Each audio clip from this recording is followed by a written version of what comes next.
అందరికీ నమస్తే అండి. ఒక కొన్ని పచ్చి నిజాలు ఈ వీడియోలో చెప్పుకుందాం.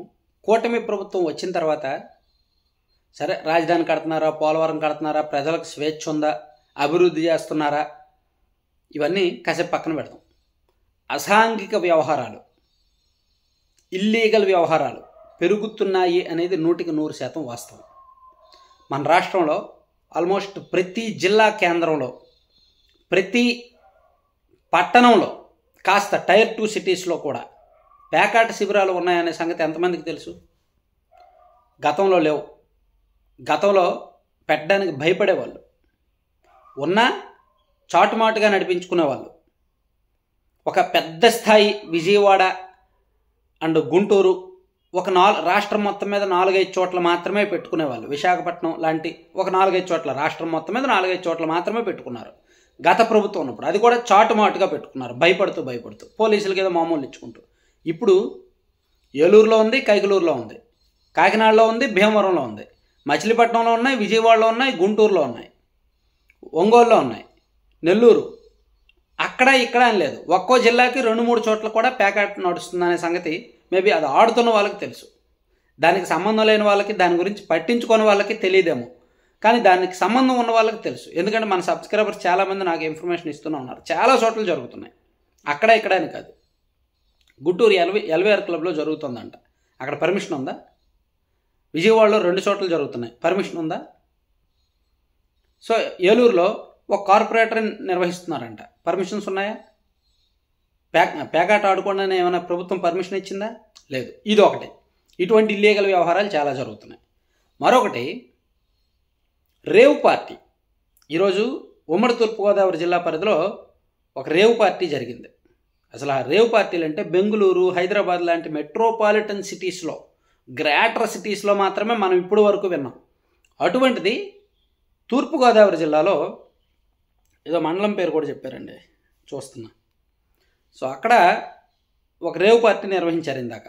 ఈరోజు పోలీసులు దాన్ని పట్టుకున్నారు. నిన్న రాత్రి నుంచి తెల్లవారుజాము వరకు రేవ్ పార్టీ పెడితే తూర్పుగోదావరి జిల్లా కోరుకొండ మండలంలోని బూరుపూడి అనే గ్రామంలో అంట, ఒక చిన్న గ్రామం, మెట్రోపాలిటన్ సిటీస్లో, పెద్ద పెద్ద బెంగళూరు, హైదరాబాదు లాంటి సిటీస్లో జరగాల్సిన రేవ్ పార్టీని అక్కడ ఒక గ్రామంలో, మారుమూల గ్రామంలో నిర్వహించారంటే చూసుకోండి ఎంత బరితెగించారు.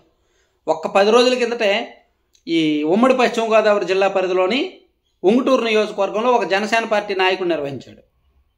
అది రేవ్ పార్టీ కాదు, అదేమో ఒక రికార్డింగ్ డ్యాన్స్ టైప్. ఒక అమ్మాయిని నగ్నంగా నిలబెట్టి డ్యాన్స్ చేయించారు. దాంతో పార్టీ అతన్ని సస్పెండ్ చేసింది. సో ఇప్పుడు తూర్పుగోదావరి జిల్లాలో జరిగిన ఘటనలో కూడా ఈ కూటమి, ఈ టీడీపీ వాళ్ళు, జనసేన వాళ్ళు ఉండుంటారు దానిలో. అంటే కల్చర్ ఎలా మారుతుందో చూడండి. ఒకవైపు పేకాట, ఇంకోవైపు రేవ్ పార్టీలు విస్తరించాయి. ఇంకో షాకింగ్ ఫ్యాక్ట్ ఏంటంటే, థాయ్ మసాజ్లు చాలా వరకు వినే ఉంటారు. థాయిలాండ్లో మాత్రమే ఉంటాయి అనుకుంటే పొరపాటే. ఇండియాలో కూడా అక్కడక్కడ మెట్రోపాలిటన్ సిటీస్లో ఉంటాయి. ఇప్పుడు హైదరాబాదో, బెంగళూరో, గోవానో ఉంటాయి. విజయవాడలో అవి ఉన్నాయంటే నమ్మగలరా? ఒక 10 రోజుల కిందట గుంటూరులో 2-3 చోట్ల పోలీసులు రైడ్స్ చేశారు.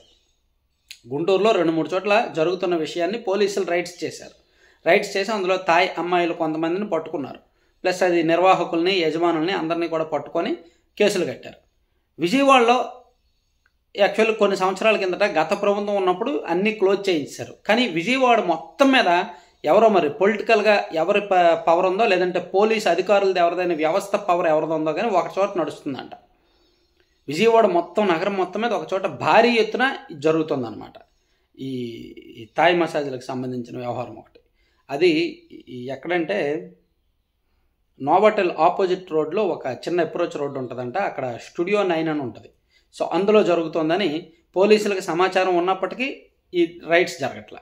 ఎందుకంటే అది మేబీ ఒక పొలిటికల్గా ఎవరిదో బిగ్ హ్యాండ్ ఉన్నారు, ఇన్వాల్వ్ అయ్యారు అనేది చెప్తున్నారు. స్టూడియో 9 అని ఉంటుందన్నమాట.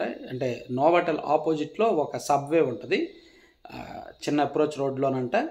అది మన సబ్స్క్రైబర్ ఎవరో లొకేషను, ఫోటోలు, వీడియోలు పెట్టారు. కాకపోతే అవన్నీ మనం చూపించకూడదు కాబట్టి చూపించట్లేదు.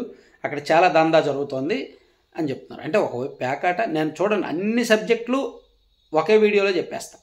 అంటే ఇల్లీగాలిటీస్ ఎలా పెరిగిపోయాయి ఈ ప్రభుత్వం వచ్చిన తర్వాత. రేవ్ పార్టీలు ఏంటి, రికార్డింగ్ డ్యాన్స్లు ఏంటి, థాయ్ మసాజ్లు ఏంటి, తర్వాత ఈ ప్యాకాట్లు ఏంటి. సో రాష్ట్రం మొత్తం ఇలా జరుగుతుంది. ఇదంతా ఇలా ఉంటే సంక్రాంతి కోసం ఆల్రెడీ రెడీ అయిపోతున్నారు. సంక్రాంతి కోసం ఆల్రెడీ భీమవరంలో 3 రోజులు పండగలు ఉన్నాయి, వచ్చేయండి, 3 రోజులు ప్యాకాట్ శిబిరాలు ఉన్నాయి, వచ్చేయండి అని చెప్పి ఆల్రెడీ ఆహ్వానాలు అందుతున్నాయి. భీమవరము, ఉండి ఆ ప్రాంతాల్లోనంట ప్యాకాట్ శిబిరాలు నిర్వహించడానికి, ఇల్లీగల్ యాక్టివిటీస్ చేయడానికి ఆల్రెడీ పర్మిషన్స్ తీసేసుకుంటున్నారు. పోలీసులు కూడా ఇచ్చేస్తున్నారేమో, మరి పోలీసులు ఇస్తున్నారో లేదో. ఇవ్వలేదని చెప్తారు కానీ ఇంకా తప్పదు కదా, ఒత్తిళ్ళు ఉంటాయి.